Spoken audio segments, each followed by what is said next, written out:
Bienvenue dans cette capsule du jour, permettre à l'autre d'avoir une plus grande ouverture d'esprit. Donc il s'agit d'une des demandes qu'il y a eu concernant la création de ces capsules, donc permettre à l'autre d'avoir une plus grande ouverture d'esprit. C'est vrai que lorsqu'on ouvre son esprit, lorsqu'on commence à déplacer nos propres limites en quelque sorte, nous sommes souvent confrontés à des personnes qui ont un esprit plus fermé. Et la question était donc de savoir comment faire pour aider ces gens, eux aussi, à ouvrir leur esprit. Alors, pour aider l'autre à ouvrir son esprit, il faut déjà prendre conscience que vous devez être un modèle. Exactement comme les enfants se calquent sur leurs parents pour construire leur propre personnalité, ça fonctionne pareil dans une conversation, une communication entre deux adultes. En fait, les gens vont se synchroniser sur vous. Ce qui veut dire que si vous voulez que la personne en face ouvre son esprit, eh bien vous devez naturellement vous-même ouvrir davantage votre esprit. Souvent, on pense qu'on a l'esprit ouvert. On se dit, moi c'est bon, je n'ai pas de limite, je vois le grand, j'ai l'esprit complètement ouvert. Alors, avoir un esprit ouvert, en fait, il faut bien comprendre ce que ça veut dire. Avoir un esprit ouvert, c'est de se dire en fait que tout est possible. Je dis bien tout est possible. À partir du moment où vous vous dites ça, ce n'est pas possible, hop, vous fermez votre esprit. Donc, avoir un esprit ouvert, pouvoir vous dire à chaque instant que tout est possible, et c'est réellement le cas, puisque je vous rappelle qu'on vit dans un monde holographique et que tout ce qu'il y a autour de nous, c'est de l'énergie et que cette énergie est gérée par notre cerveau, entre autres, enfin des parties de nous en tout cas, qui permettent d'agir sur cette force électromagnétique qu'il y a autour de nous. Donc bien sûr, tout est possible.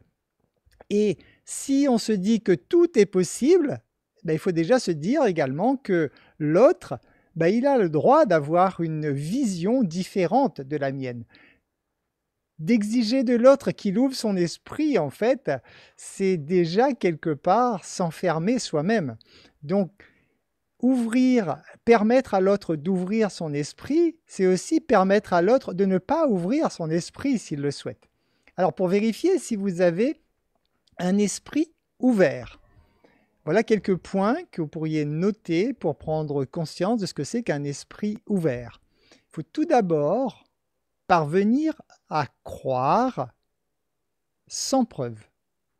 Et oui, parvenir à croire sans preuve, c'est déjà avoir un esprit ouvert. Parce que si vous vous dites « moi je crois uniquement en ce que je vois », ça veut dire que là, vous vous limitez, malheureusement, vous fermez votre esprit. Pouvoir croire sans aucune preuve est une des caractéristiques de l'esprit ouvert. Ensuite, quelqu'un qui a l'esprit ouvert, c'est quelqu'un qui sait faire preuve d'empathie. Il sait se mettre à la place de l'autre. Ça, c'est très important de comprendre cette notion que plus vous êtes en mesure de vous mettre à la place de l'autre et plus vous avez l'esprit ouvert.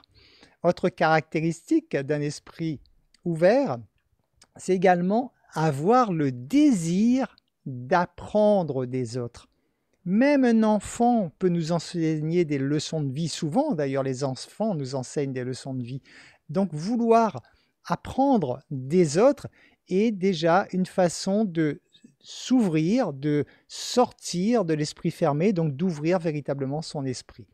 Savoir se remettre en cause est une autre condition indispensable naturellement. Avoir un esprit ouvert, c'est savoir se remettre en cause, parce que celui qui ne saura pas se remettre en cause, celui qui va se dire « moi j'ai raison, c'est comme ça, c'est pas autrement », ben, ça montre malheureusement que c'est quelqu'un qui a un esprit fermé. Donc pouvoir se remettre en cause, se dire « oui, je me suis peut-être trompé, en tout cas c'était ma façon de voir des choses qui étaient différentes de celles de cette personne, etc. » Donc toujours est-il, savoir se remettre en cause est essentiel pour comprendre que vous avez un esprit ouvert. L'esprit ouvert sera également sans cesse à la recherche de nouveautés.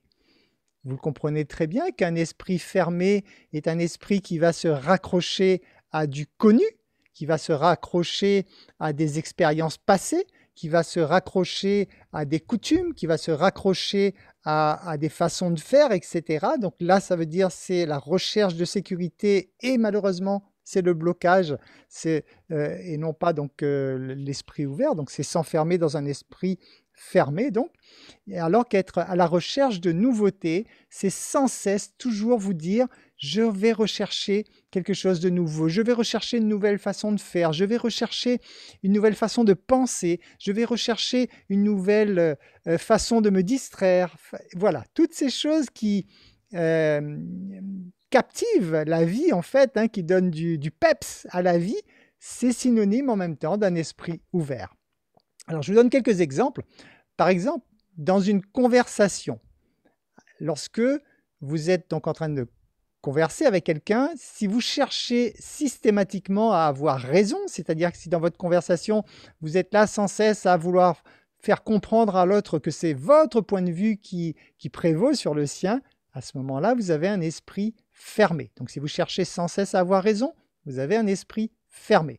Si vous avez tendance à faire des affirmations également, c'est comme ça, oui, c'est pas autrement, c'est comme ça, moi je t'affirme que c'est comme ça, cherche pas, hop, c'est un esprit fermé également.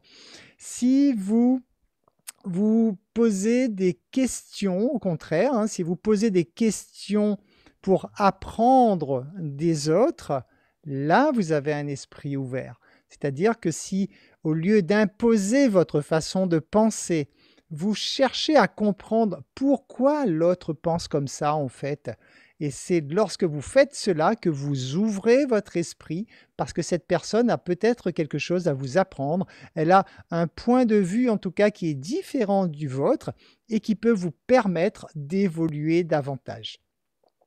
C'est également la capacité à assimiler les pensées des autres en gardant vos propres pensées. Donc, assimiler les pensées des autres, donc écoutez ce que disent les autres, mais en gardant votre propre façon de penser également. Avoir un esprit ouvert ne veut pas dire tout avaler des autres pour remplacer votre propre personnalité. C'est juste d'être ouvert à la façon de penser des autres que vous pouvez analyser. Tiens, j'avais jamais vu les choses sous cet angle. Cette personne, c'est intéressant ce qu'elle me dit. Voilà, c'est ça l'esprit ouvert. Apprendre des autres. Vous pourriez dire, c'est une façon de voir les choses. Effectivement, je n'y avais pas pensé. Par contre, la mienne me convient. Voilà, c'est ça l'esprit ouvert. Hein. Vous pouvez garder votre propre personnalité, mais en écoutant. C'est-à-dire, s'il y a quelque chose de bon à prendre chez les autres, vous prenez. Sinon, vous écoutez quand même au minimum ce que les autres ont à vous dire, parce que c'est uniquement comme ça que vous pourrez vous épanouir. L'autre façon aussi de vérifier, c'est est-ce que vous empêchez les autres de parler quand vous êtes dans une conversation? Est-ce que vous vous arrangez pour maintenir le monologue, c'est-à-dire vraiment maintenir la parole d'un bout à l'autre pour éviter d'avoir à entendre l'autre? Si vous faites cela, c'est que vous avez l'esprit malheureusement encore fermé. Donc vous devez apprendre à écouter. Vous le savez, la vie nous a fait avec une bouche et deux oreilles pour écouter 2 fois plus qu'on ne parle. Vous voyez vos désaccords comme un moyen d'avancer. Voilà encore une autre façon, un exemple pour vérifier que vous avez cette fois un esprit ouvert. C'est en fait à chaque fois que vous n'êtes pas d'accord avec quelqu'un, ou du moins que quelqu'un n'est pas d'accord avec vous, systématiquement vous avez le réflexe de vous dire « Tiens, il y a là une opportunité pour moi d'évoluer, il y a pour moi une opportunité d'avancer. » C'est comme ça que les autres peuvent vous permettre d'ouvrir votre propre esprit. Alors que lorsque vous restez fermé, borné hein, sur vos savoirs actuels ou sur vos croyances actuelles, malheureusement, à ce moment-là, vous fermez votre esprit. Autre point aussi, la question à vous poser, par exemple, pour savoir si vous avez l'esprit ouvert, c'est l'humilité. Plus vous vous rendez compte que vous êtes humble, plus ça prouve que vous avez l'esprit ouvert, c'est-à-dire que vous ne cherchez pas à dominer, vous ne cherchez pas à imposer, car c'est uniquement ceux qui ont l'esprit fermé qui cherchent à imposer leur façon de penser, alors que en écoutant l'autre, peut-être que l'autre aurait pu lui apporter une solution très simple qui changera complètement le cours de sa vie. et être en mesure, donc le dernier point, être en mesure en fait de voir les choses sous un angle différent. Je vous rappelle que votre réalité est créée à travers votre perception des choses. Et une perception peut effectivement changer complètement. Je reprends cet exemple que j'avais pris une fois lors d'une masterclass. Si j'observe ce stylo sous cet angle, donc avec ce point de vue, je vais voir quelque chose de linéaire, de long, etc. Par contre, si j'observe le stylo sous ce point de vue, vous voyez un rond. Voilà. Donc si on a quelqu'un qui a toujours observé ce stylo de ce point de vue, cette personne va être obstinée, elle va dire un stylo c'est rond, j'en suis certain, je l'ai toujours observé, c'est comme ça, c'est un point rond, c'est un point noir, c'est tout, voilà. Alors que quelqu'un d'autre qui va observer ce stylo sous un autre point de vue, avec un point de vue différent, un point d'observation différent, il va voir les choses vraiment complètement différentes. Et c'est ce qui fait les conflits chez les êtres humains. En fait, en grande partie, on se rend compte que c'est dû au fait que les gens n'ont pas su encore suffisamment ouvrir leur esprit, de se dire effectivement, si l'autre me dit qu'un stylo, c'est juste une pastille ronde, ben je m'efforce de comprendre pourquoi il peut me dire qu'un stylo, c'est une pastille ronde.